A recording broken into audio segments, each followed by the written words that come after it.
usando químicos como ácido muriático o veneno para ratas. Son tan adictivas que los trafican. Gobierno de México. Esta es una serie de sesiones de acompañamiento para las y los docentes que tiene como objetivo contribuir a la prevención del consumo de drogas entre estudiantes de educación básica, de secundaria y de media superior y resolver las dudas que tengan para abordar el tema con sus estudiantes. Cada semana, con la participación de especialistas de la Secretaría de Salud, vamos a profundizar en estos temas tan importantes que apoyarán el trabajo en el aula y que pueden revisar en la guía para docentes. Las acciones enfocadas en la prevención de adicciones se fortalecen con el trabajo conjunto de toda la comunidad educativa, estudiantes, maestros y, por supuesto, familias. Es así como damos inicio a esta primera sesión con el tema Generalidades, las drogas y su clasificación. Así es que gracias por acompañarnos en esta transmisión. El día de hoy tenemos la presencia de la doctora Beatriz Paulina Vázquez Jaime, a quien saludo y recibo con mucho gusto. Bienvenida, Paulina. Muchas gracias por invitarme. Estamos aquí pues pudiendo hablar de estos temas tan importantes que son la prevención del consumo de drogas. Sin duda, doctora. Muchísimas gracias. Bueno, la doctora Paulina nos acompaña esta tarde. En nombre de la Dirección General Aprende MX, te damos la bienvenida, a ti también que nos estás escuchando, que nos estás viendo. Vamos a la semblanza, Paulina, vamos a conocer más de la trayectoria de nuestra invitada antes de entrar al tema. Doctora Beatriz Paulina Vázquez Jaime, médica cirujana por la Universidad de Guanajuato. Realizó la especialidad en psiquiatría en el Instituto Nacional de Psiquiatría Ramón de la Fuente Muñiz y la especialidad en psiquiatría infantil y de la adolescencia en el Hospital Psiquiátrico Infantil Dr. Juan N. Navarro, avaladas por la Universidad Nacional Autónoma de México. Actualmente es directora de Coordinación y Vinculación de la Comisión Nacional contra las Adicciones, CONADIC, y forma parte del equipo que implementa la Estrategia Nacional para la Prevención de Adicciones de la Secretaría de Educación Pública.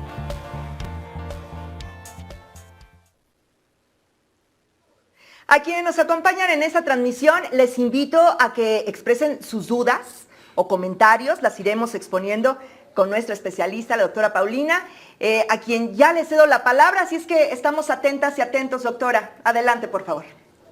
Muy bien, bueno, vamos a comenzar en la primera parte hablando de la definición de las drogas, de la definición de las sustancias psicoactivas.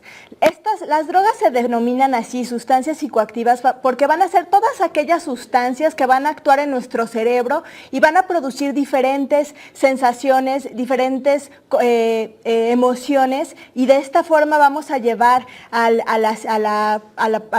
continuarle el consumo como tal. Las drogas o sustancias psicoactivas pueden ser naturales o sintéticas, quiere decir que podemos encontrarlas en la naturaleza o pueden ser sintetizadas en laboratorios, como probablemente han estado escuchando justamente a partir de la estrategia. Y también las clasificamos como legales o ilegales. Las legales pues son las que conocemos como el alcohol y el tabaco, y las ilegales son todas aquellas otras sustancias o drogas como la heroína, el fentanilo, la cannabis, las metanfetaminas, justamente, que es esta promoción que vimos hace un ratito. Pero también consideramos sustancias psicoactivas a todos aquellos medicamentos que se compran con receta, que algunas veces las personas utilizan sin prescripción médica. Entonces, vamos a hablar un poco de cada una de ellas, solo generalidades, porque cada semana van a estar profundizando en estas. La siguiente, por favor.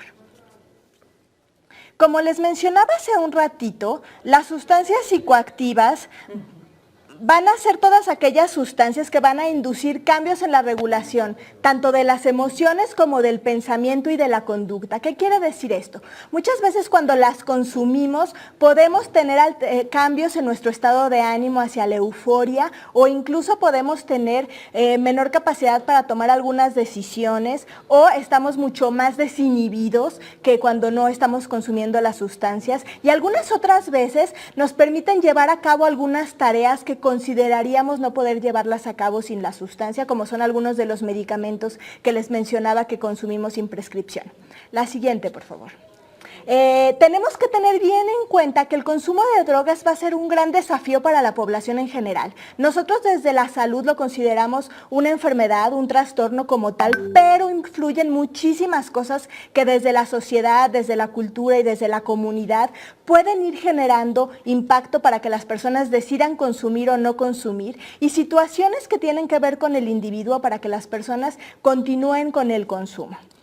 Entonces, nuestros retos principales van a ser que retrasemos el inicio de las sustancias, porque cuando las comenzamos a utilizar muy jóvenes, como los adolescentes, probablemente puedan tener riesgos importantes. Y la otra es que tenemos que pensar en las personas que consumen sustancias, cambiando un poco el discurso actual de los drogadictos por justamente las personas que utilizan alguna sustancia y que pueden tener o no un consumo, pero eso problemático, por eso lo vamos a ver más adelante.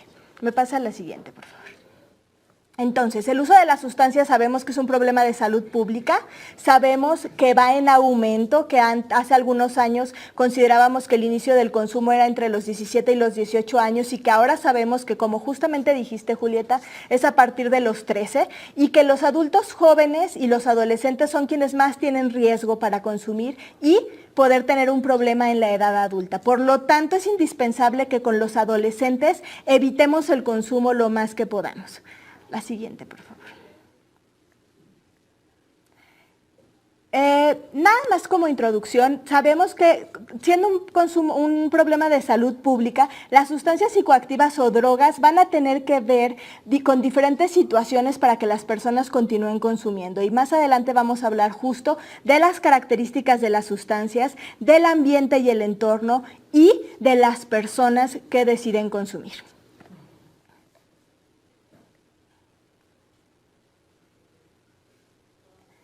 Vamos a hablar también justamente de las consecuencias que vienen a partir de la salud. Vamos a hablar de las propiedades farmacológicas, pero esto no voy a profundizar tanto porque lo van a ver con cada una de las sustancias en las siguientes sesiones, semana con semana. Vamos a hablar de las funciones sociales que algunas veces tienen las mismas sustancias, de las situaciones psicológicas que nos llevan a consumir, de cómo la forma en la que consumimos va a dar mayor o menor efecto, el significado que tienen las sustancias como tal y por qué las personas, como veníamos mencionando, consumen o no consumen. A partir de todo esto, cómo esto lleva a que tengamos un consumo problemático, una dependencia a sustancias o algún otro fenómeno, algún otro problema.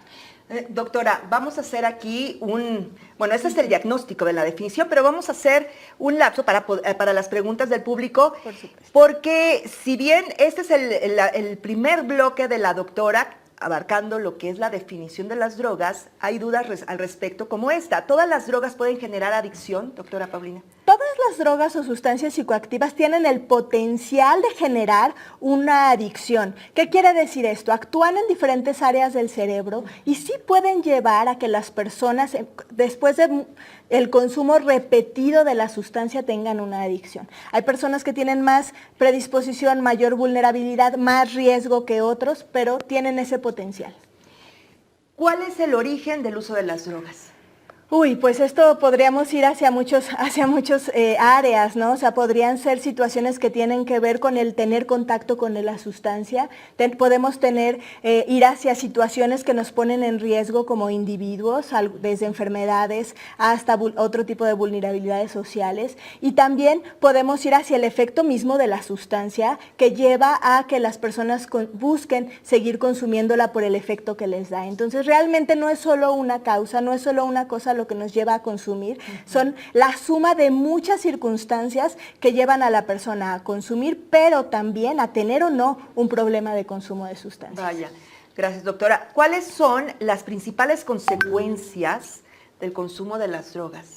Uy, lo mismo, ¿no? Pueden tener diferentes, es una pregunta muy amplia, pueden tener diferentes circunstancias o diferentes consecuencias, va a depender de la persona que está consumiendo y del efecto que tenga. El estado de salud también. El estado de salud también, claro, justamente, ¿no? Entonces, decíamos en la parte, desde la perspectiva de la escuela o de los jóvenes, pues que se tengan conductas de riesgo, que puedan tener algún efecto en su salud, que puedan efectivamente engancharse, por ahí he escuchado que mencionan en la campaña, no engancharse con la sustancia y entonces de esta forma dejar de tener o hacer sus responsabilidades tanto los estudiantes como los adultos, ¿no? Entonces realmente es que puede tener muchos efectos o consecuencias, va a depender del tipo de consumo, del tipo de sustancia y de las personas que están consumiendo también. ¿Edad? Pues entre más jóvenes tenemos más riesgos, somos más vulnerables, Sí, entonces a menor edad pues mayor riesgo de consumo. Es por eso que en adolescentes pues no se habla de ningún tipo de consumo como algo habitual o esperado. ¿Por qué consumen drogas? A propósito de lo que dices, doctora, ¿por qué consumen drogas las y los jóvenes?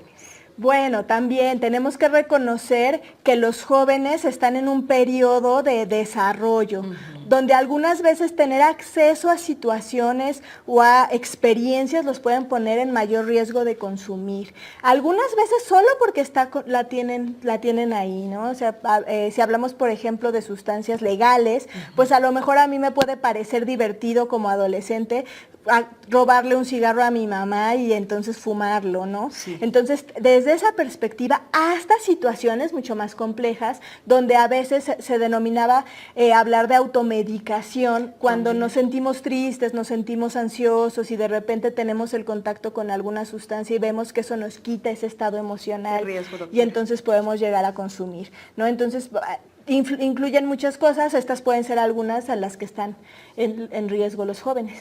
Tenemos otra por acá. Nidia Alvarado, ¿cómo identificar a un alumno que se acaba de drogar, que fumó o que tomó alcohol? Bueno, va a depender también depende de la sustancia para poder identificar cuáles son las situaciones. Lo van a ver mucho más puntualmente cuando tengamos las sesiones de sustancia por sustancia, pero podemos identificar desde el olor, ¿no? Si alguien se toma una cerveza antes de ir a clase, pues podemos oler el alcohol. Sí, igual con otro tipo de sustancias, pero también en los cambios conductuales. Algunos pueden llegar a tener, por ejemplo, enrojecimiento de los ojos, podemos verlos mucho más adormilados, o podemos tenerlos o identificar que están balbuceando como cuando se pasan las copas de alcohol, ¿no? Entonces va a depender de la sustancia. Podemos identificar cambios de conducta o de actitud en la escuela y podemos ahí sospechar. Esto no siempre va a tener que ver con una sustancia específica, pero podemos sospechar por algunas de estas situaciones. Vaya, y si ponemos los que pueden ser comunes o generales, ojitos rojos y todo esto, doctora, pero creo que siempre es necesario reafirmarlo y saberlo. Doctora, ¿qué te parece si vamos con los factores? Claro que sí. El segundo bloque, ¿te parece? Por supuesto. Vamos a profundizar un poco más acerca de lo que ya venían preguntando, acerca de los factores que influyen en el consumo de las sustancias. Entonces, aquí podemos ver que las sustancias en sí mismas van a actuar en un área del cerebro que nos produce el placer. Y entonces van a producir una sensación de euforia. En algunos estudios nos han dicho que esa es una de las principales situaciones por las que las personas siguen consumiendo, en la búsqueda de esa sensación de euforia. Pero también vamos a identificar que puede ser porque hay ciertas sustancias que van a tener un cierto valor. Los jóvenes, por ejemplo, las drogas tienen que ver con rebeldía. Entonces, cuando somos adolescentes y estamos en esta búsqueda de nuestra propia identidad, podemos llegar a ellas para sentirnos mucho más liberados. O incluso, platicábamos hace un rato unos compañeros, esta sensación de que los adultos pueden beber alcohol, yo quiero ser adulto, entonces voy a beber alcohol. Entonces, esa parte social y el valor que yo le doy como individuo a una sustancia va a ser importante. La otra parte importante es la predisposición genética. Hay estudios ya identificados que nos dicen que si nuestros familiares tienen un problema con el consumo de una sustancia, probablemente yo tenga mayor riesgo de tenerlo también, sobre todo, por ejemplo, con el alcohol. Entonces, hay algunas situaciones que tienen que ver con nuestra individualidad que van a afectar. Otra parte importante pues tiene que ver lo que te decía hace un rato, ¿no? Este tipo de situaciones, de pensamientos y de emociones para las que nos ayuda la sustancia como tal. Y hay ciertas situaciones de la misma personalidad que nos van a dar más riesgo o menos riesgo. Las personas que tenemos o solemos ser mucho más impulsivas, probablemente vamos a pensar menos en las consecuencias de la sustancia y va a ser más fácil que la consuma. Esto no quiere decir que va a ser más fácil que tenga un problema en el consumo de la sustancia, pero sí que la consuma. Y, por ejemplo, es muy común que si yo me pongo muy nervioso y de repente consumo alguna sustancia, me doy cuenta que me relaja y entonces a lo mejor la busque más para aliviar esos síntomas. Entonces eso también. Y la otra parte súper importante es que hay contextos culturales y sociales donde son normalizadas algunas sustancias. En nuestro país ocurre, ¿no? Tanto, bueno, por una parte las sustancias legales pues son muy normalizadas y por otro lado hay lugares en nuestro país donde hay ciertos rituales con respecto al consumo de algunas sustancias. Entonces, por eso es que tenemos que ir identificando la sociedad en la que estamos, la cultura en la que estamos y poder ver si hay mayor o menor riesgo en cada uno de nosotros. La que sigue, por favor. Este es un esquema un poco más complejo, pero lo voy a hacer, básicamente dice lo mismo que ya les expliqué. Cómo una sustancia va a tener ciertos efectos y el individuo por cuestiones biológicas, la biología de que tenemos nosotros, nuestro paquete con el que nacemos de la respuesta de nuestro cuerpo a las sustancias, a los riesgos que ya tenemos por nacer, los ambientes en los que estamos, ¿no? Situaciones que nos pueden llevar a tener más acceso, menos acceso a las sustancias, las influencias de nuestros pares, de nuestros amigos, de nuestros padres incluso, ¿no? También puede tener ahí algún efecto. Las actitudes de la comunidad ante las sustancias específicas también van a tener efecto. Y después el encuentro de estas dos cosas con la sustancia y lo que la sustancia va a hacer en nuestro propio cuerpo. Y cómo esta sustancia va a actuar de forma diferente dependiendo de la misma y dependiendo de nuestras características como individuos, vamos a poder tener una adicción o no a partir del consumo repetido de la misma sustancia. Bueno, sí que es todo una responsabilidad compartida, doctora Paulina Vázquez, para estar atentos a lo que sucede en el aula, docentes, maestras, maestros, a estar pues totalmente inmersos en lo que ocurre con las y los chicos. Vamos a la pequeña sección de preguntas para este apartado.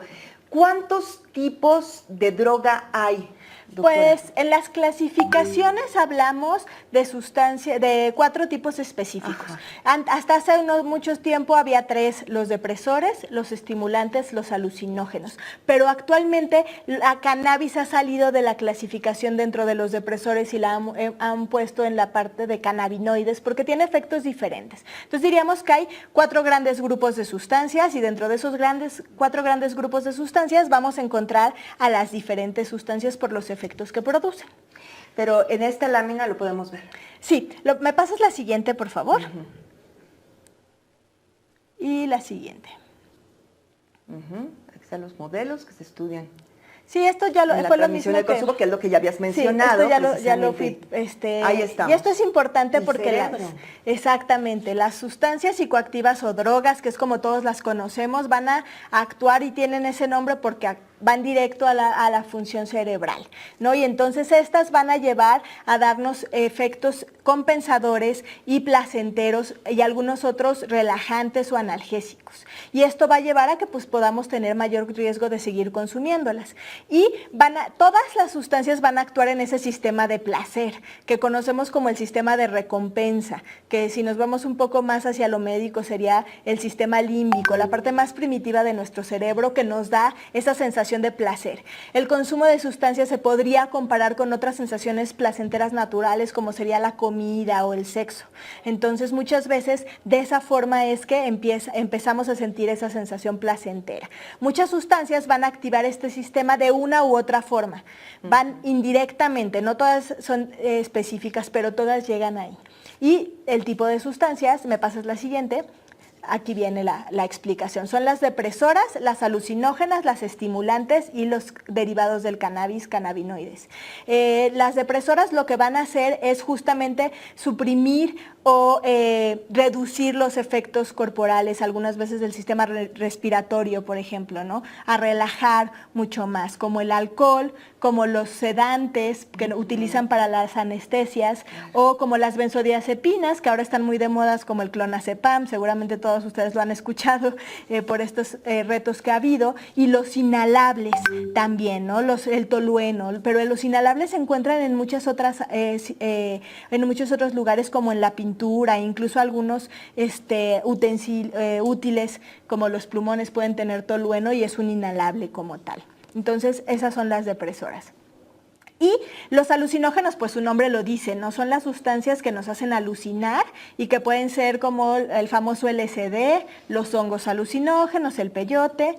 Los estimulantes nos activan y entonces nos producen esa sensación de mayor energía y podemos utilizarlos, o sea, se utilizan justamente buscando esa acción. Y pueden ser desde algunos medicamentos de prescripción médica que lo que hacen es darnos mucha más activación para poder aprender, hasta otras sustancias como la cafeína, que todos tomamos café cuando nos sentimos dormidos, ¿no? Adormilados, ese es un estimulante, y otros pues mucho más complejos como las metanfetaminas, las anfetaminas, la cocaína y el tabaco.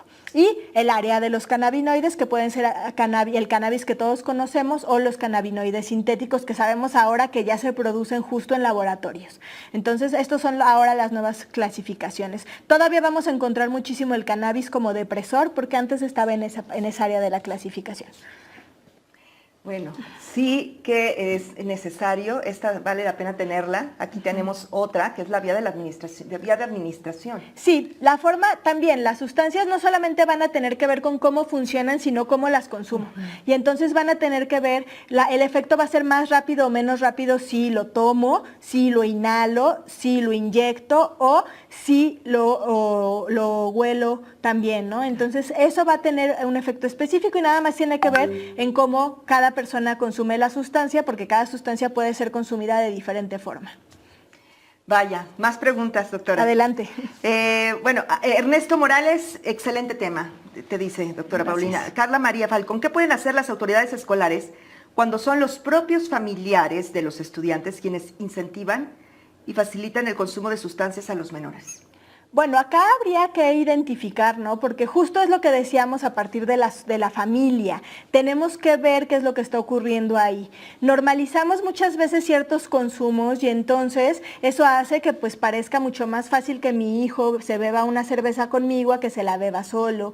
O que qué más da si tiene 15 años y se toma una cerveza, ¿no? Pero tenemos justamente que poder identificar que el riesgo no es a lo que le pase en este momento si se toma una cerveza, sino es qué efecto está teniendo ese consumo en su vida actual y en el futuro. Entonces, una parte importante pues es poder comunicar los riesgos que existen. Otra parte importante pues es identificar en la familia qué hace que se normalice el riesgo y pues quizá este tipo de campañas puedan ayudarnos a que los padres también se comprometan con los efectos que tienen las sustancias en sus hijos, porque cuando hablamos de adolescentes, pues lo que buscamos es que haya cero consumo. Sabemos que pues actualmente el consumo es mucho más fácil porque hay más acceso probablemente, pero es algo que tenemos que ir cambiando.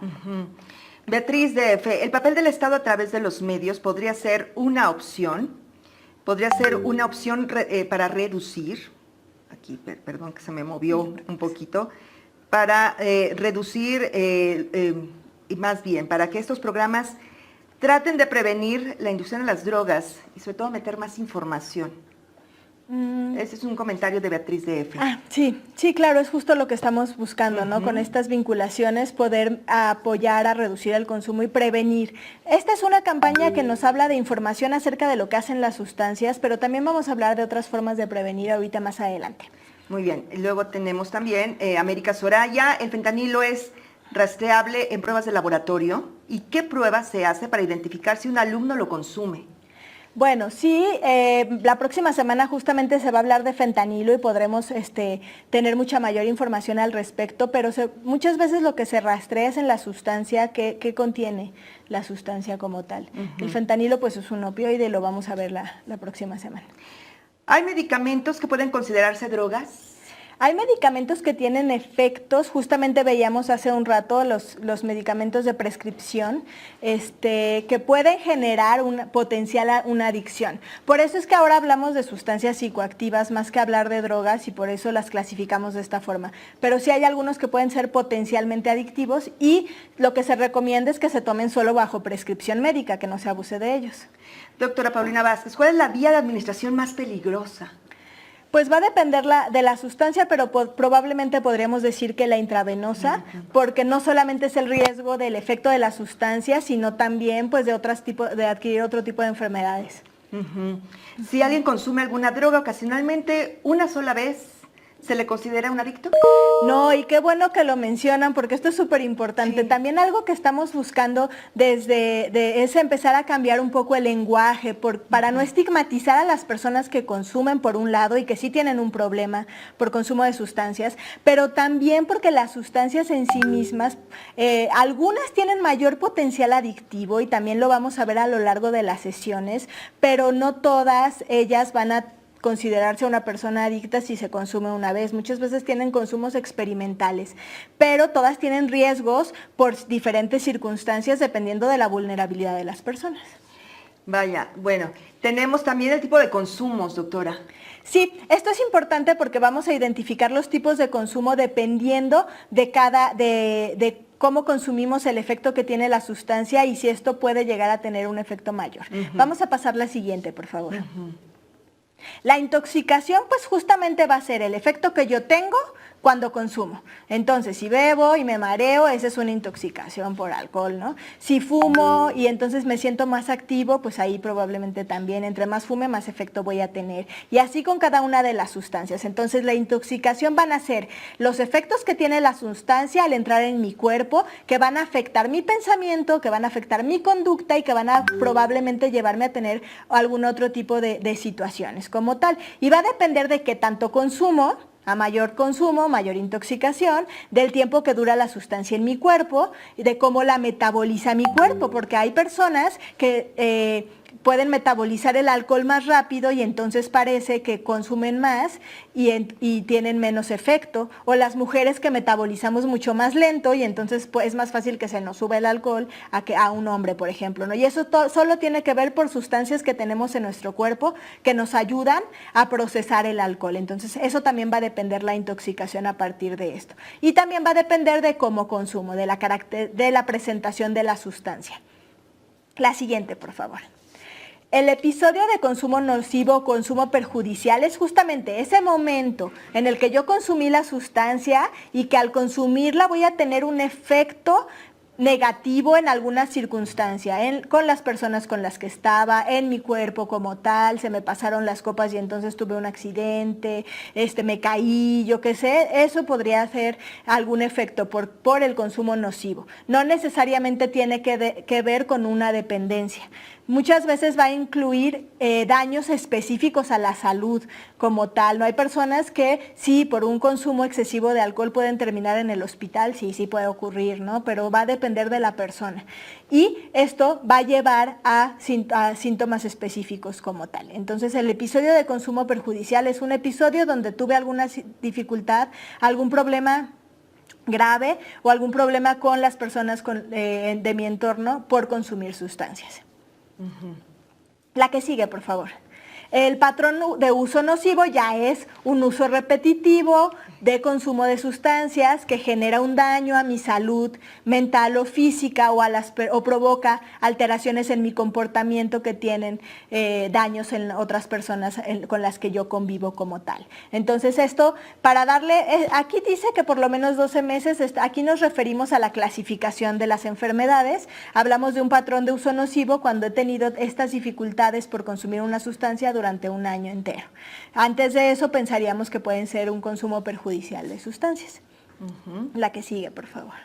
Y la dependencia como tal, que pues ya es justamente, o la adicción, dependencia es igual a adicción, es esa característica específica que tenemos las personas que consumimos una necesidad de consumir la sustancia para buscar el efecto de la sustancia o sentirnos bien cuando no estamos consumiendo. ¿Por qué? Porque la dependencia se caracteriza por dos cosas específicas. La tolerancia, que quiere decir que yo empiezo a consumir y cada vez necesito consumir más para tener el efecto de la sustancia que yo estoy buscando. Y la abstinencia, que quiere decir que mi cuerpo cuando no tiene la sustancia ya se siente mal.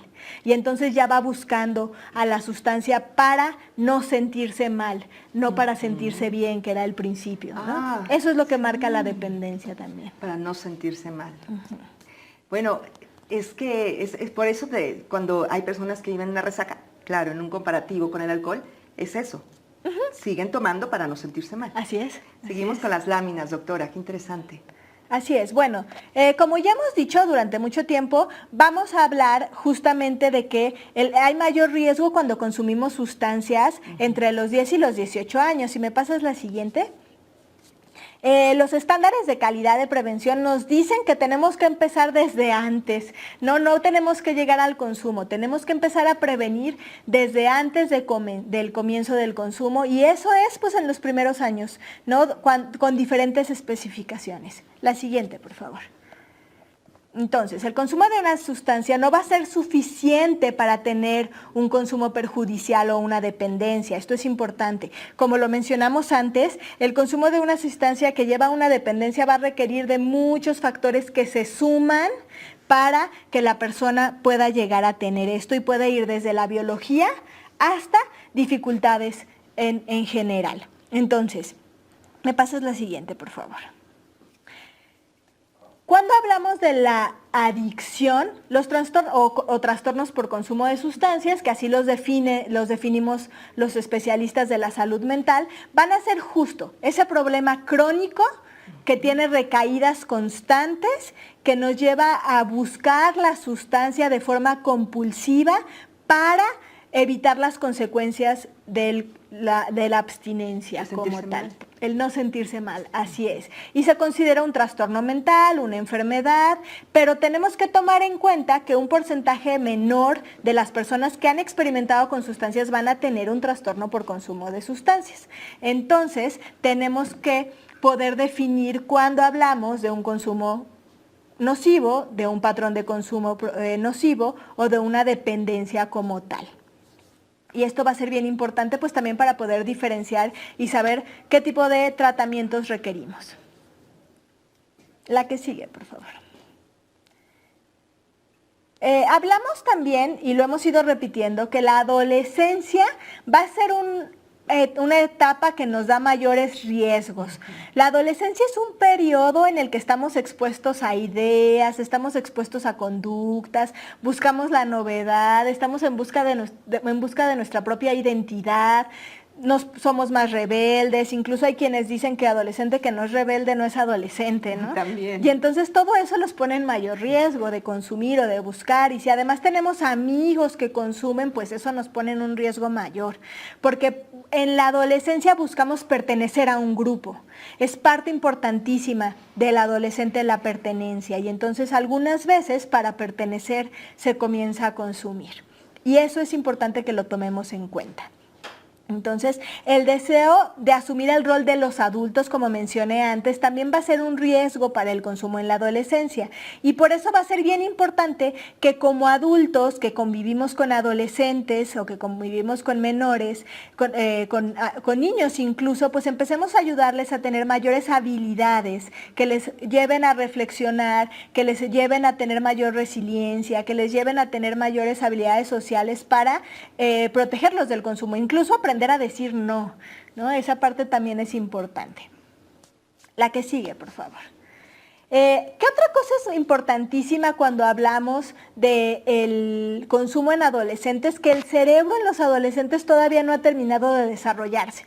Entonces, así como nuestro cuerpo estuvo en una etapa de crecimiento corporal durante los primeros años de nuestra infancia y llegamos a la adolescencia y empezamos a cambiar más nuestro aspecto hacia convertirnos en hombres o en mujeres por diferentes situaciones de aspecto de los caracteres sexuales, nuestro cerebro también en la adolescencia empieza a tener un desarrollo mayor.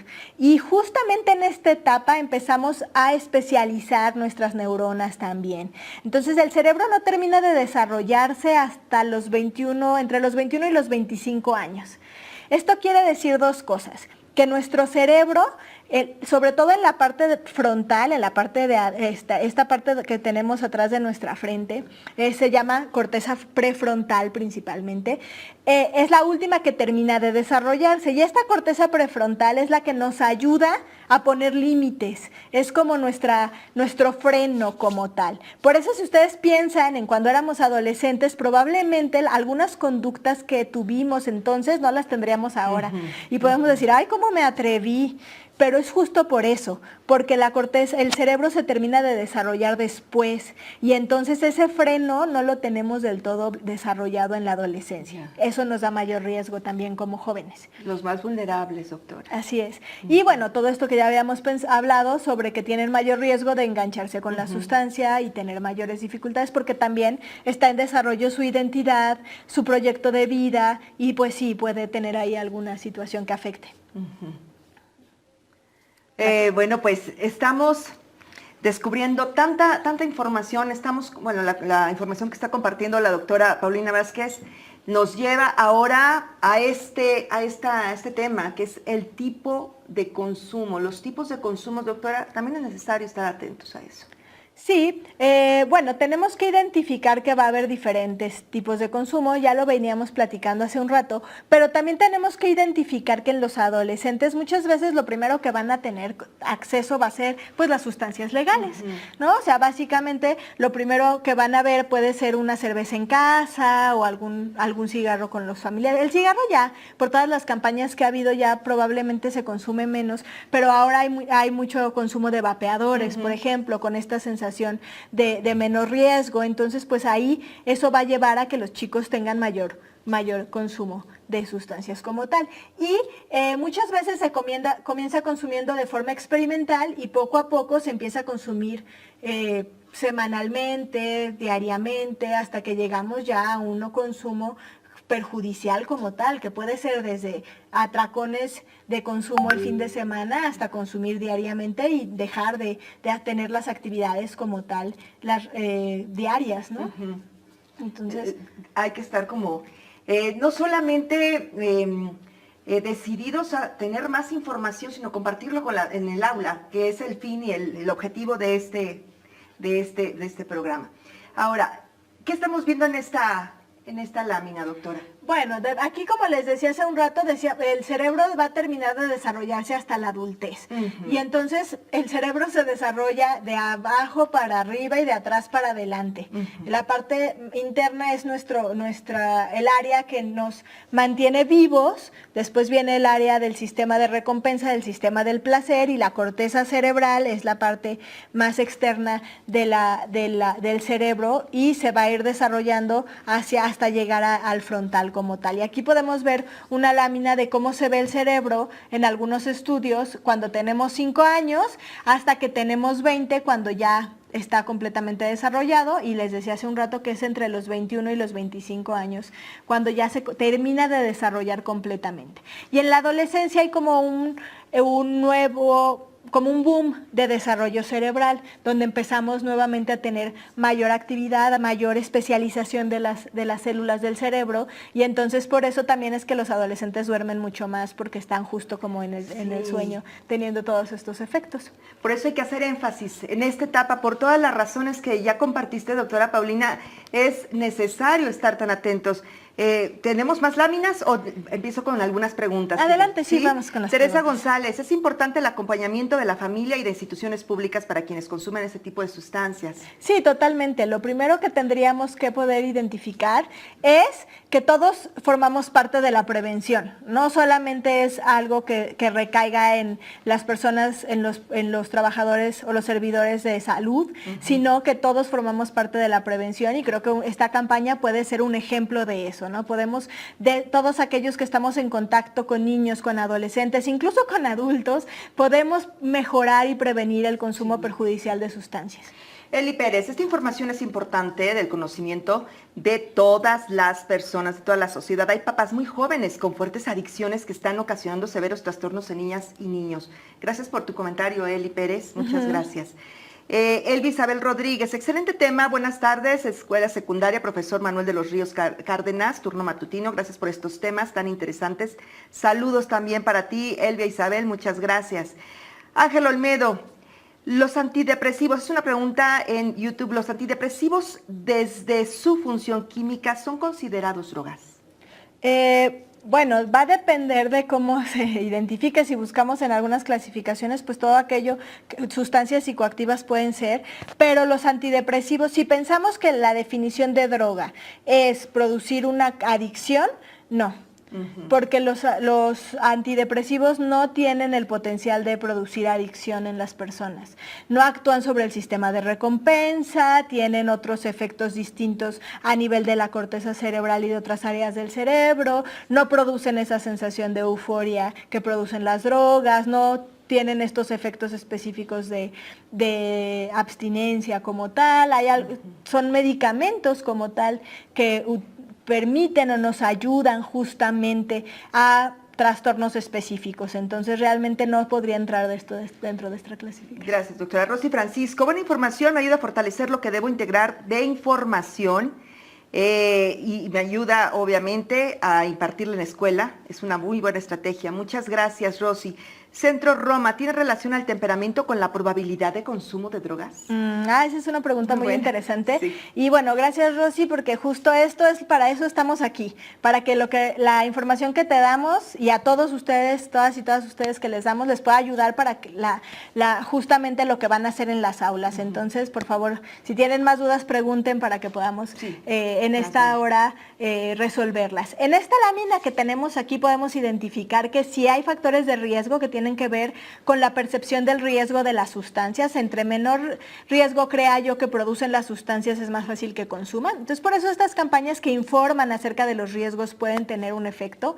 Tener acceso a la sustancia, entre más fácil pueda yo conseguirla, pues es más fácil que consuma. Por eso lo que más se consume en adolescentes, pues es las drogas legales. Lo que puede estar al alcance. Exactamente. La poca supervisión parental también va a ser un riesgo, y hay ciertas características de nuestra personalidad que nos pueden poner en mayor riesgo, justamente. Entonces, hay situaciones, por ejemplo, como decía hace un rato, si soy más impulsivo, probablemente piense menos qué efecto va a tener una sustancia. Hay ciertas características de la personalidad que nos llevan a tener mayor búsqueda de placer, y eso también nos puede poner en mayor riesgo. Hay ciertas situaciones que nos llevan a buscar más la novedad y nos ponen en mayor riesgo, pero también es solo un factor que influye. No quiere decir que porque yo tenga una personalidad específica voy a terminar teniendo un consumo de sustancias o una dependencia a una sustancia. Por eso es importante que reconozcamos cómo es una suma de riesgos toda esta situación. ¿Cuál es la diferencia entre un consumo recreativo y un consumo problemático de drogas? Pues mencionábamos justo que el consumo problemático o uso nocivo de sustancias o patrón de uso nocivo son aquellos momentos en los que consumimos y empezamos a tener dificultades con el consumo de las sustancias, ¿no? O sea, ya tuve problemas por consumir, estoy dejando de hacer actividades que son importantes, responsabilidades, ¿no? Estoy empezando a tener problemas con mi familia, estoy empezando a tener problemas con mis amigos, estoy dejando de ir al trabajo, ¿no? Eso ya podríamos pensar que es un uso problemático o uso nocivo de las drogas. ¿Cuál es el tipo de consumo más frecuente, doctora Paulina Vázquez? Pues no sé bien a qué se referirá, pero si hablamos, por ejemplo, de consumo, a los atracones de consumo, dependiendo de la sustancia, pueden ser comunes. O sea, el hecho de que un día yo consumo una gran cantidad de sustancia. Hay personas ahora que consumen de forma recreativa, justamente. También. En adolescentes muchas veces, aunque no queramos, pues los adolescentes consumen algunas sustancias y pueden ser justamente consumo, uso nocivo de consumo o en atracón. Entonces esa parte es la más común.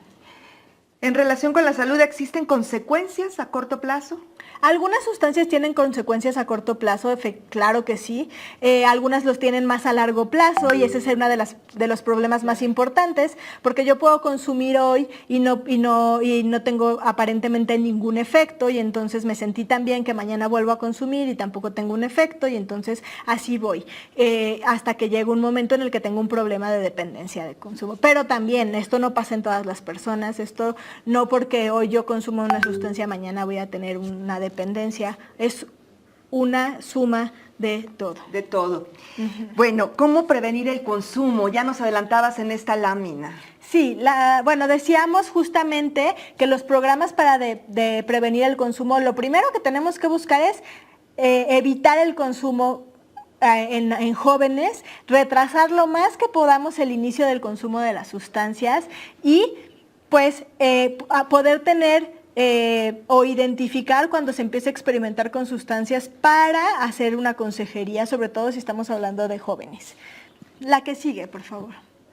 Estamos Entonces, en este bloque, es importantísimo, la prevención del consumo. Sí, vamos a dar, hay formas diferentes de prevenir, las campañas como esta son una de ellas, pero vamos a dar 10 recomendaciones para prevenir que las niñas y los niños consuman sustancias o consuman drogas. Las vamos a ir explicando una a una, pero tenemos que, lo primero es empezar con el ejemplo, conocer a las personas con las que andan los jóvenes, ¿no? A los amigos, identificar las conductas, educar con valores positivos, ¿no? Más allá de prohibir, poder empezar a dialogar, motivar a tener amistades positivas, ¿no? Justamente poder tener estas situaciones, escucharlos, vamos a ir identificando cómo podemos hacerlos, fortalecer la autoestima, hablar de las drogas, ¿no?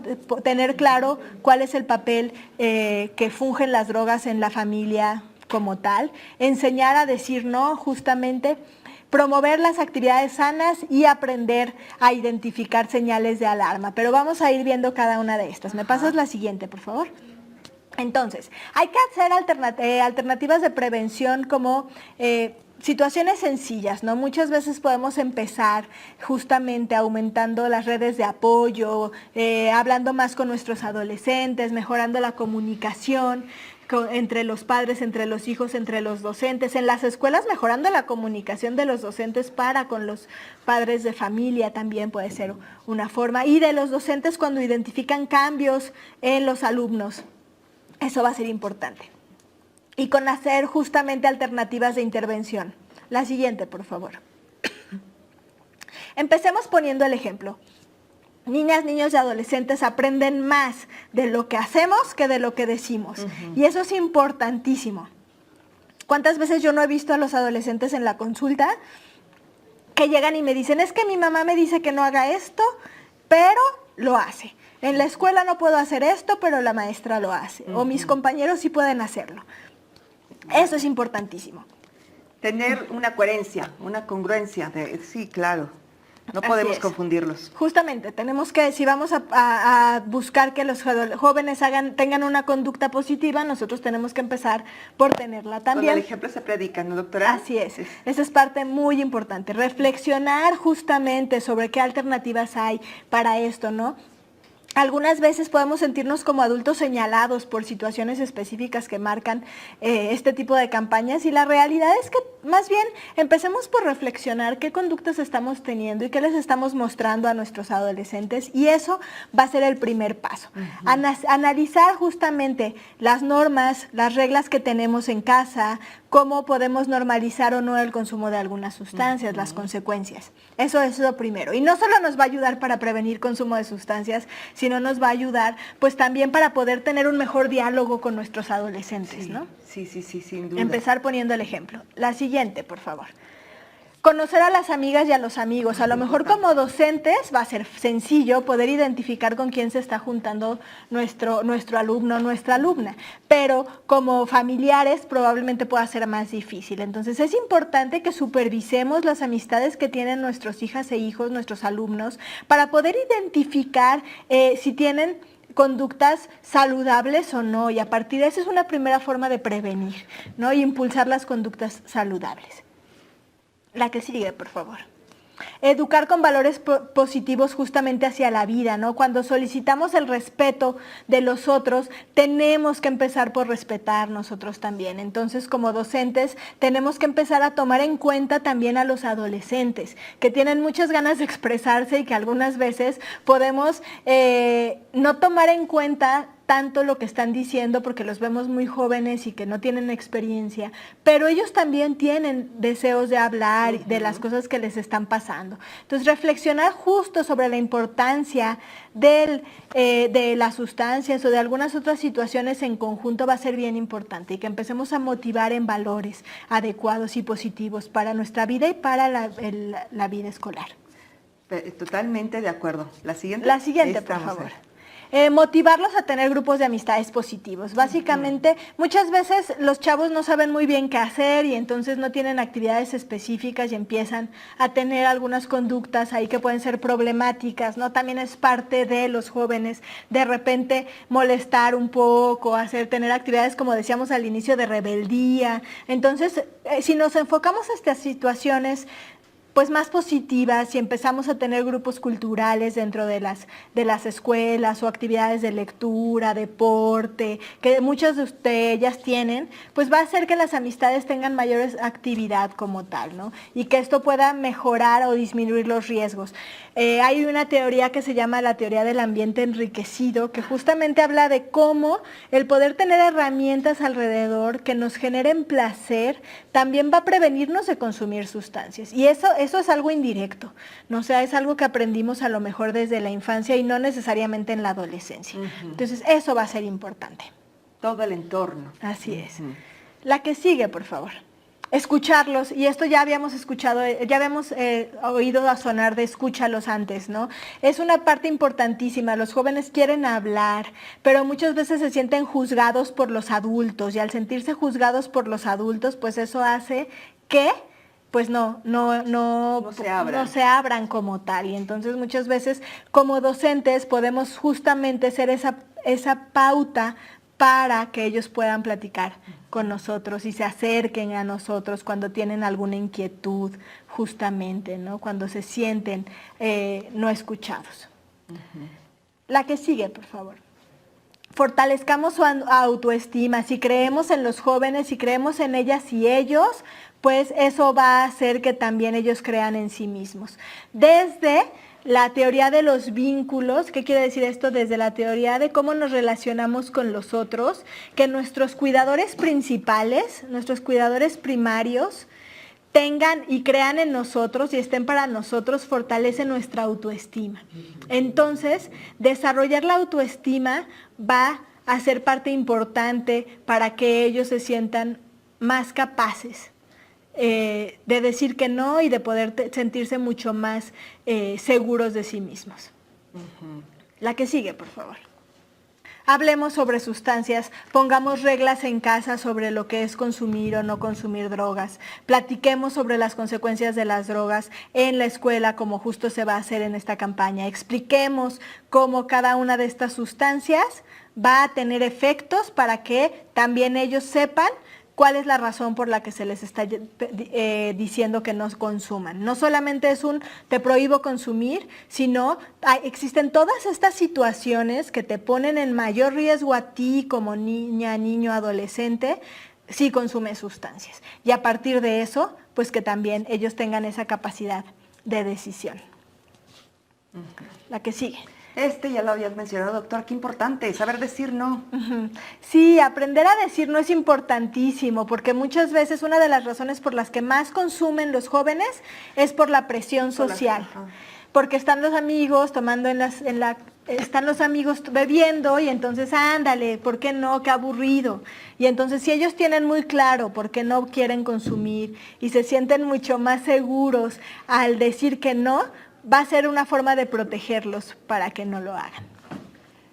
Decir no en cualquier circunstancia de la vida, ¿estarás de acuerdo, doctora? Sí, no claro. solamente en el consumo, pero aquí cobra mucha relevancia. Totalmente, ¿no? Sí.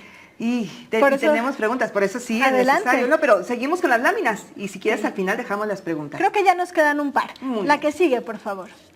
Fomentar actividades saludables. Les hablaba hace unos minutitos de la teoría del ambiente enriquecido y básicamente es eso, ¿no? ¿Qué actividades hago yo para poder sentirme bien sin tener que consumir una droga o una sustancia, ¿no? Entonces, y no necesariamente quiere decir como cuestiones muy, muy complejas, o sea, no necesariamente tengo que ir a una clase de violín para poder tener este tipo de actividades saludables, ¿no? O sea, esas actividades las puedo tener yo en mi casa, sentado, leyendo el periódico, contando una historia de mi imaginación con mis hijas, mis hijos, con mis alumnos, ¿no? O sea, teniendo actividades deportivas dentro de las escuelas, por ejemplo, e incluso dialogando acerca de las cosas que nos gustan, usando nuestra imaginación. Todas estas actividades pueden ser saludables y nos pueden proteger. Evidentemente pensamos en deporte, pensamos en cultura, pensamos en amistades positivas, pero todas las actividades alternativas a los consumos van a ser saludables y nos van a poder ayudar a sentirnos mejor. Y la siguiente, si mal no recuerdo, creo que es la última. Las señales de alarma, que pueden ser los cambios de conducta que tienen los jóvenes, estas situaciones de aislamiento en ocasiones, estas situaciones de que no quieran que conozcamos a sus amigos, estas situaciones en las que pueden tener algunos o podemos sospechar de que ha estado consumiendo, ¿no? Cuestiones de bajo rendimiento escolar cuando era un buen estudiante o una buena estudiante, eso puede ser una señal de alarma. Verlos tristes, bajoneados, muy ansiosos o preocupados también puede ser, no una señal de que consumen, pero sí un riesgo que vale la pena identificar y tratar. Entonces tenemos que estar bien atentos a actitudes como las de si cambian de amigos, si mienten con frecuencia, si nos hacen si discuten con nosotros por situaciones de no dejarlos salir, que también es muy común en los adolescentes, pero hay que ver que va más allá. Si piden dinero prestado o notamos que nos están tomando dinero, que puede ser para comprar alguna sustancia, exactamente.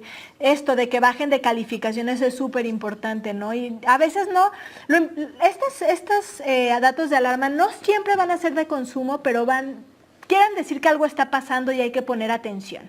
Entonces, vamos hacia allá. Cuando salen más seguido de noche, por ejemplo, no más seguido que antes, no nos quieren decir a dónde van, de repente los encontramos en otro lugar del que nos decían, eso puede ser ahí alguna situación que esté ocurriendo, ¿no? Si de repente ya empiezan a descuidarse, si empiezan a dejar de hacer cosas que antes les gustaban, hay que ver qué está ocurriendo.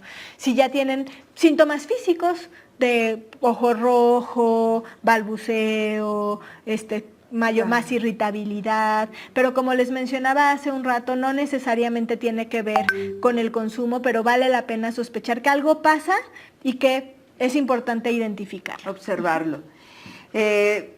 Tenemos una más. Esta es la última. ¿Qué hacemos si se sospecha de que consumimos o que se está consumiendo sustancias? Lo primero es que mantengamos la calma y que podamos hablar con ellos y ellas, acercarnos a ellos y decir, como les decía hace un rato, algo está pasando aquí que me preocupa. Algo está ocurriendo que ha hecho que cambie tu conducta y queremos saber qué ocurre para poder ayudarte, ¿no? Y a partir de ahí, pues poder identificar si estamos frente a un chico o chica que está empezando a consumir alguna sustancia o que a lo mejor tiene otro tipo de dificultades que también vale la pena poder atender. ¿Qué responsabilidad tenemos las y los docentes, doctora? Seguramente hay muchos comentarios, hay preguntas y yo voy a leerte algunas de ellas. Peter Ramírez, ¿cómo apoyar desde la escuela secundaria a un estudiante que ya es adicto? Pues lo primero es que hay que identificar que si está en tratamiento, ¿no? O sea, si ya es adicto porque ya tiene una dependencia, como lo vimos en las láminas anteriores, y está dejando de hacer actividades y está pasando la mayor parte del tiempo consumiendo, pues hay que identificar tiene una red de apoyo. La red de apoyo pues tiene que ver con la familia, con alguien que pueda apoyarlo desde esa perspectiva y si está en algún tipo de tratamiento para el consumo de la sustancia.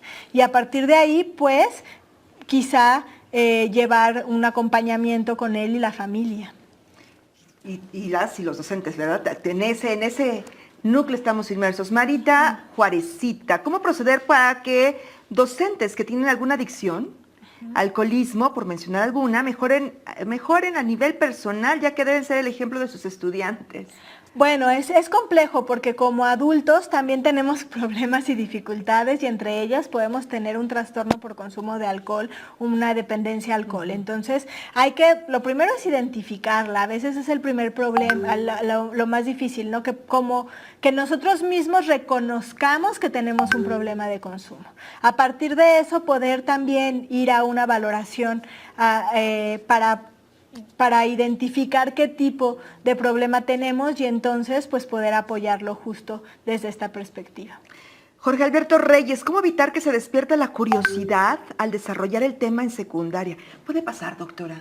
Pues puede pasar dependiendo de cómo lo hablemos, pero la realidad es que es como muchos otros temas, ¿no? O sea, tocar el tema en el salón de clases no va a hacer que vayan corriendo a consumir, muy probablemente. Las sustancias ya están ahí. Los chicos ya tienen la curiosidad algunas veces por el consumo. Hablar de ello puede prevenir reconociendo e informando. Entonces, realmente hay que tener claro, hay que partir de dar información adecuada para que ellos reconozcan los riesgos que existen de consumir. Alejandro Acosta, ¿cuáles son las primeras acciones que se recomiendan aplicar en las instituciones educativas para prevenir las adicciones? Pues estas estrategias son una parte de ellas. Las otras pues también son algunas de las estrategias que ya habían ido teniendo como de mejoras de habilidades para la vida. Poder dialogar acerca de las dificultades que tienen los jóvenes, los estudiantes. Poder identificar situaciones de riesgo y poder buscar una mejor red de apoyo en general, ¿no? O sea, el consumo de sustancias se previene antes incluso de estar en contacto con la sustancia, mucho tiempo antes. Entonces, todos podemos poner un granito de arena informando y ayudando a mejorar las habilidades que tienen los jóvenes y las jóvenes. Maribel Barraza, muy interesante la información. La drogadicción es un problema latente en mi comunidad. Muchas gracias por este comentario, Maribel. Marita Juarecita, ¿cómo incluir en la estrategia madres y padres de familia cuando en ocasiones son quienes se encargan de dar las primeras pruebas de sustancias que pueden provocar adicción? La probita de la cuba o la bebida. Eso no se debe hacer, ¿verdad, doctora? Pues lo ideal no es dar una prueba de nada a los niños o a los adolescentes, sí. Pues hablando justamente, ¿no? O sea, hablando como de estas situaciones, de por qué es mejor alejar a los jóvenes, a las niñas y a los niños de las sustancias, porque esta idea de que es mejor que consuman cuando yo los veo que cuando no los veo, pues pueden estar en un ambiente más seguro, pero lo ideal es que no consuman. Entonces, un poco esa perspectiva, ¿no? Cambiar estos diálogos de la normalización del consumo en los jóvenes, sobre todo. ¿Cómo saber, dice Adriana Uscanga, pregunta, cómo saber llegar al padre de familia cuando un alumno es detectado que utiliza droga? Este es un trabajo de las y los docentes, claro. Es muy complejo, creo que también va a depender de frente a quién estemos, ¿no? O sea, muchas veces lo primero que ocurre es que cuando una persona o un adolescente es identificado con consumo, pues vamos a hablarle a la familia y les vamos a decir, oiga, su hijo está consumiendo en la casa, ¿no? Y entonces algunas veces los padres lo notan y lo sienten como que se les está señalando y se les está culpando por la conducta que está teniendo el niño o la niña, ¿no? Y entonces lo importante es que reconozcamos que no es culpa de nadie, que más bien tenemos que identificar qué es lo que está llevando a este estudiante o a este estudiante para consumir, que podamos ser entre los docentes, la escuela, la familia y en su caso los prestadores de servicios, un equipo para el tratamiento en caso de que haya una dificultad o un problema grave de consumo o orientar en ese momento a los padres y a la persona que está consumiendo sobre los riesgos que tiene. Claro. Antes de culparlos. Arcelia Larriba, ¿cómo decirle a un joven que no consuma drogas si en su entorno cercano, familia, por ejemplo, se consume o se vende por la zona donde vive incluso? Sí, es que justamente eso mencionábamos, ¿no? Hace un rato. El consumo no es algo que sea de uno solo, incluso del que consume. influyen muchísimas cosas alrededor del consumo. Entonces, efectivamente, decirle a alguien que no consuma cuando es lo que ve todo el tiempo, cuando es incluso sus familiares o sus pares consumen, va a ser mucho más difícil.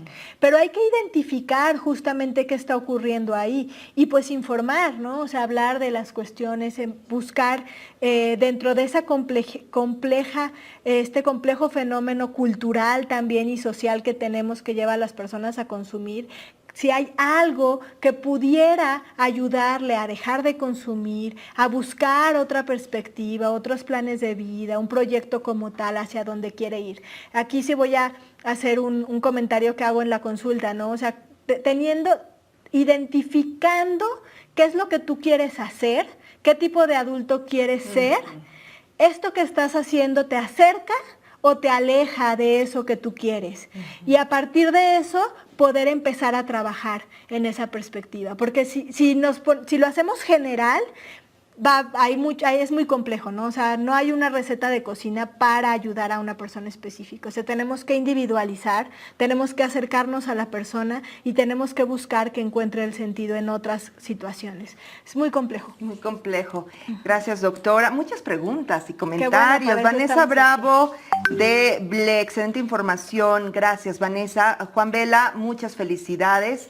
Yura Rivera, toda información es importante ante este problema. Coincidimos contigo, Yura. Tere Calamancu, excelente información para trabajar con los chicos. Maribel Barraza, muy interesante la información. La drogadicción es un problema latente en mi comunidad, qué lamentable. Mar Sosa, interesante tratar estos temas y sobre todo empezar a tratarlo de lleno con la familia de las alumnas y los alumnos. Elvia García, en el caso de chicos que se enfrentan a situaciones de desintegración familiar y violencia familiar, que viven en contextos rurales, en los cuales no pueden tener acceso a actividades recreativas y de socialización, ¿qué sugerencias nos darías, doctora, para apoyarlos de manera que no caigan en el mundo de las drogas, además del diálogo y la creación de un ambiente positivo y confiable en el aula? Pues habrá que identificar, ¿no? O sea, a veces, como mencionaba hace un rato, cuando hablamos de actividades saludables, pensamos a veces en cosas muy complejas que requieren mucho, incluso ingreso, ¿no? Para poder ir a alguna actividad. Pero no necesariamente tiene que ser así. Podemos generar grupos de convivencia saludable en el mismo salón de clases. Y podemos empezar a hablar justamente de situaciones, de qué hago yo para sentirme bien, por ejemplo, ¿no? O qué actividades puedo tener diferentes a el consumo de alguna sustancia. Y a partir de ahí, pues poder ir identificando esta situación. La realidad en nuestro país es esa también, ¿no? No todos tenemos acceso, algunas veces incluso al servicio de salud. Entonces también tenemos que ir identificando situaciones dependiendo de nuestra realidad hacia unas actividades que puedan ser hábitos saludables que van desde alimentación, horarios para dormir, horarios para alimentarnos, ¿no? Tener actividades recreativas que pueden ser en el mismo espacio de la comunidad educativa, hacer grupos de convivencia que no requieran algo muy complejo como jugar algún deporte o tener alguna lectura, ¿no? O sea, que puede ser, como mencionaba al inicio, desde el periódico hasta algunos otros tipos de lecturas que tengamos en casa. La literatura protege en muchas situaciones también y circunstancias. Entonces, pues ir identificando en cada contexto a qué tenemos acceso y poder formular eso. Yanira González, ¿qué debemos hacer cuando docentes, como docentes, cuando hay una negación por parte de los padres de familia? Ay, qué fuerte, doctora. También es complejo, habrá que identificar, me voy a salir un poco del tema porque cuando hablamos de dificultades conductuales o cuando hablamos desde la perspectiva del familiar y le vamos a decir que su hija o su hijo tiene un problema, lo mencioné hace un rato, pensamos en todo lo que nosotros no hemos hecho y por los que está ahí, entonces nos sentimos señalados. Tenemos que partir también, y a lo mejor ese no es el papel del docente como tal, ¿no? Partir de qué está ocurriendo en ese contexto familiar para que los padres tengan esta actitud frente al chico. chico o a la chica, y entonces es una situación más compleja para poder identificar que requiere ayuda. Y a lo mejor podemos no hablar del consumo, podemos hablar de la conducta que está generando dificultades, ¿no? O sea, yo no voy a decirles que su hijo está consumiendo y por eso no viene a clase. Yo me preocupo porque su hijo no viene a clase, porque está a punto de perder el año. ¿Qué está ocurriendo? Que necesitamos ayudarlo de alguna forma para que esto no ocurra, ¿no? Y entonces ya no es esta parte de que no es cierto, mi hijo no consume, yo nunca lo he visto, ¿no? Que puede ser a lo mejor algo de lo que nos a lo comparte. que se enfrentan. Sí, Entonces, claro. la conducta problemática que está generando eso, partamos de ahí y veamos qué se puede solucionar.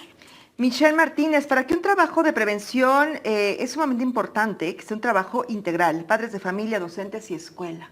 Estamos Sí, de acuerdo. totalmente. Y en su momento en la punta del iceberg que nos toca a nosotros la salud, ¿no? Entonces sí tenemos que ser un equipo y se irá trabajando también en esa perspectiva para que no, sin embargo, pues ya habíamos dicho, ¿no? O sea, vamos paso a paso hacia todos los que integramos el equipo para una mejor salud. Doctora, estamos abusando de ti, tenemos muchas preguntas, unas cuantas más antes de despedirnos. Rosalía Rodríguez, la participación de los padres es importante. ¿Cómo se les involucrará en la escuela? Pues seguramente habrá, sí se está pensando, sabemos que cuando hablamos de niñas, niños y adolescentes no podemos hablar solo de ellos, Claro. Tenemos que hablar de todos los adultos que estamos alrededor, entonces sí tenemos que involucrar no solo a los docentes, sino a la familia también, porque ahí pasan la otra parte del día los jóvenes y las jóvenes. Entonces, sí, ya irán escuchando más adelante, creo que no es mi papel mencionarlo, pero sí se tomará en cuenta acerca a los padres y a las madres también, y a la familia, porque nuestra sociedad no son los únicos involucrados en el cuidado, va mucho más allá, no solamente los papás y las mamás cuidan, sino también los otros miembros de la familia, y tenemos que ir a todos. Muy bien. Eli Pérez, excelentes aportaciones que de manera colaborativa nos permitirá disminuir las adicciones en la sociedad. Muchas gracias, Eli.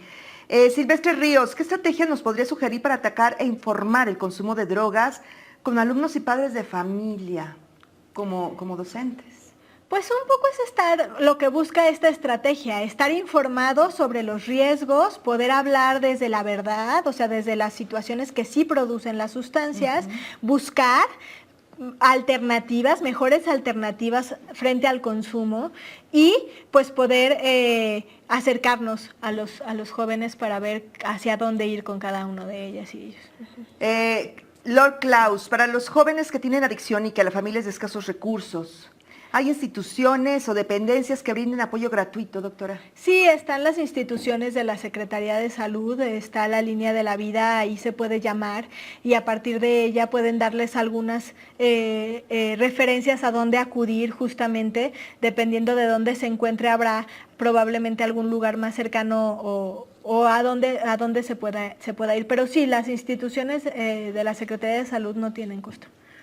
Liz Turquesa, es de suma importancia el tema. Me gusta la campaña que se está realizando a nivel nacional porque nos ayuda a aportar en la formación de alumnas y alumnos y más en mi nivel, secundaria, dependiendo del entorno social en el que viven.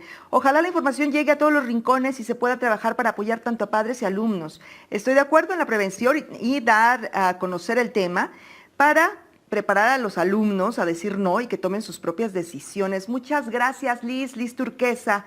Cecit Ser Río, ¿cuáles son los pasos a seguir, doctora, cuando se detecta un caso de consumo y o venta dentro del plantel?